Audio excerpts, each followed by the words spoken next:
December 2020 maanta waxaa magaalada Muqdisho ku kulmay guddiga waxaa qabsoomay shirkii guddiga amniga doorashooyinka qaran oo ah shirkii ugu horeeyay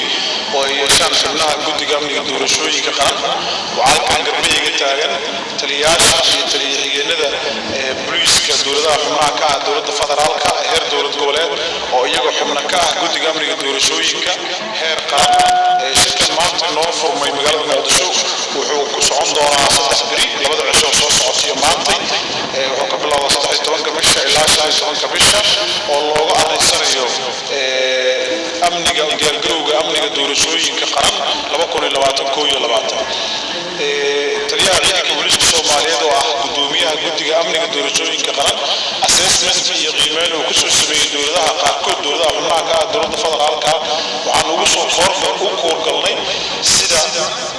uu yahay diyaargarowga iyo sugista amniga doorashooyinka qaran ee 2020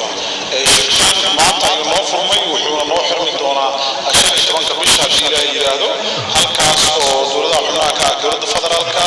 ciidanka xoogga dalka Soomaaliyeed maamulka gobolka Banaadir ciidamada AMISOM police iyo military dowladaha saaxiibada nahay beesha caalamka iyo institutionada dawliga oo ka mid yahay guddiga hirgelinta doorashooyinka dadban heer federaal oo xubnahooda dhammaantood guddiga ay goobjoog ahaayeen waxaa la isdhaafsaday doodo iyo baristishino qorshaha amniga doorashooyinka insha Allah waxaan rajaynaynaa in natiijo wanaagsan ay ka soo baxdo oo diyaargarowga amniga doorashooyinka sida ugu qurux badnaana loo diyaargaroobo loona qabto si doorashada sanadkan lagu soo foodlo ay u dhacdo diyaargarowga ugu wanaagsan oo maasantiin. Assalaamu calaykum warahmatullaahi wabarakaatuh.